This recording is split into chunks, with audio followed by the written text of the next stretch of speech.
السلام علیکم طلباء، آج کا ہمارا ٹاپک ہے مضمون نگاری، یعنی سادہ لفظوں میں مضمون ہم کیسے لکھیں گے۔ یہ 10th کلاس اردو بی کا ایک اہم ترین سوال ہے اور اس کے بورڈ کے پیپروں میں 15 نمبر ہوتے ہیں۔ تو چونکہ اس سوال کے جواب پر آپ کو 15 نمبر حاصل کرنے ہیں، تو اس لیے اس کا سیکھنا، سمجھنا اور اس کی باریکیوں سے آگاہی حاصل کرنا انتہائی ضروری ہے۔ یاد رکھیے گا کہ کسی بھی مضمون کے 3 حصے ہوتے ہیں۔ سب سے پہلے حصے کو ہم تعارف کہتے ہیں۔ پہلے حصے میں تعارف ہوتا ہے۔ تعارف میں آپ نے یہ بتانا ہوتا ہے کہ ہم مضمون کس عنوان پر لکھ رہے ہیں اور اس مضمون لکھنے کا ہمارا مقصد کیا ہے۔ جیسے آپ کی بک میں جو ہے وہ ایک مضمون ہے عیدین، تو پہلے کی 2-3 لائن میں آپ یہ بتا دیں گے کہ عیدین کیا ہوتا ہے اور ان کا میننگ کیا ہے اور یہ عید کیوں منائی جاتی ہے، مقصد ہوتا ہے۔ پھر اس کے بعد دوسرا حصہ ہوتا ہے تعارف کے بعد تفصیل۔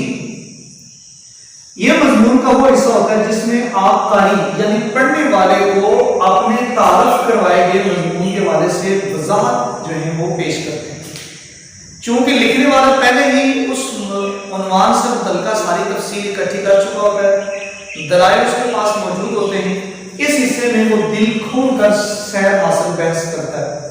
لیکن یاد رکھیے گا کہ اس تفصیلی بحث سے مراد یا تفصیلی جو عنوان سے متعلقہ آپ کی وضاحت لکھی جائے گی یا آپ لکھ رہے ہیں، اس کا یہ مطلب نہیں ہے کہ آپ ریلیونٹ ادھر ادھر کی باتیں ہانکتے رہیں، نہیں، بلکہ آپ نے جو بھی بات کرنی ہے دلیل کے ساتھ اور مضمون کے ساتھ اس کا ربط پیدا کر کے۔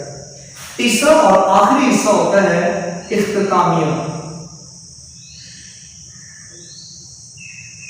اس اختتام میں آپ نے اپنے مضمون کے متعلق کہیں اپنی ساری باتوں کو خلاصے کے طور پر یا یوں کہہ لیں کہ سمرائز کر کے اس کو مرکزی خیال کی شکل میں آپ نے اس کو بیان کرنا ہوتا ہے، یعنی آپ اوپر تفصیل کے ساتھ جو باتیں کہہ کر آئیں ان کا لبے لباب کیا بنتا ہے وہ آپ نے اختتامیہ میں کہنا ہوتا ہے۔ تو امید ہے کہ آپ سمجھ گئے ہوں گے کہ جب آپ مضمون لکھیں گے تو شروع میں 2-4 لائن میں آپ تعارف کروائیں گے۔ یہ میں صرف 10th کلاس کے حوالے سے بات کر رہا ہوں، یا اس سے نچلے لیول پہ آپ لکھ رہے ہیں مضمون۔ اگر آپ اوپر پروفیشنل لیول پہ چلے جاتے ہیں تو پھر اس کے اندر بہت ساری اور اضافی باتیں، لیکن آپ نے ان چیزوں کو ہی اپنے ذہن میں رکھنا ہے۔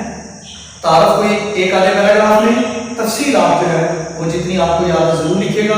مضمون جتنا طویل آپ لکھیں گے اتنا ہی آپ کے لیے سوٹیبل ہوگا، لیکن اس شرط کے ساتھ کہ آپ اس میں کوئی غیر ضروری یا بے ربط بات نہ لکھیں۔ اور اختتامیہ میں آپ اپنے مضمون کا خلاصہ کرتے ہیں۔ آئیے اس کا طریقہ سیکھتے ہیں۔ سب سے پہلے آپ نے سوال نمبر ہی مینشن کرنا ہوتا ہے، سوال نمبر 7 ہے۔ آپ بچے یہاں پر عنوان لکھ لیتے ہیں، عنوان لکھ کے اس کے سامنے رابطے کا نشان لگا کے یہاں پہ عنوان لکھتے ہیں، تو آپ نے عنوان کی ہیڈنگ نہیں دینی، آپ نے جسٹ یہاں پر ایک لائن بے شک چھوڑ دیں، نیچے آپ مضمون لکھ لیتے ہیں سپوز عیدین، تو یہ آپ نے مارکر کے ساتھ تھوڑا جلی کر کے، بڑا کر کے، ہائی لائٹ کر کے، خوبصورت کر کے لکھنا ہے۔ اس کے بعد آپ نے یہاں پہ وہ بچے اس طرح لکھ دیتے ہیں مضمون اردو میں اور پھر لکھنا شروع کرتے ہیں، وہ لکھنے کی بھی ضرورت نہیں ہے۔ پتہ چل گیا کہ سوال نمبر 7 ہے اور عیدین موضوع ہے، اور یہاں سے آپ اس کی ڈیٹیل لکھنا شروع کر دیں گے۔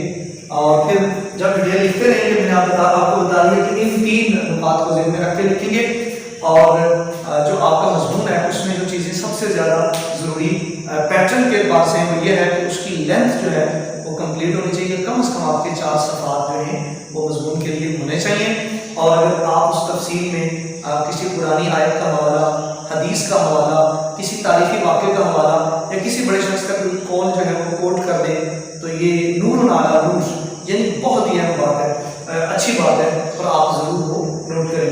البتہ جس چیز سے آپ نے بچنا ہے وہ یہ ہے کہ کچھ بچے مضمون نگاری میں مختلف گائیڈوں سے، ہیڈنگ بک سے دیکھ کر ان میں عنوان وہ ہیڈنگس لکھی ہوتی ہیں تو ہیڈنگس کے تحت مضمون لکھتے ہیں۔ یاد رکھیے گا مضمون میں ہیڈنگس نہیں ہوتی، بے شک ان بکس میں دی ہوئی ہیں، وہ یاد کرنے کے ایک آسان طریقہ ہے، اس ہیڈنگس کو ذہن میں رکھ کے یاد ضرور کر لیں، لیکن لکھتے ہوئے ان کو تحریر نہ کریں، اور اس طرح سے آپ اپنا مضمون مکمل کریں گے۔ پھر سن لیں مضمون کا پیٹرن، سوال نمبر، اس کا عنوان، پھر یہاں سے آپ مضمون لکھنا شروع کریں۔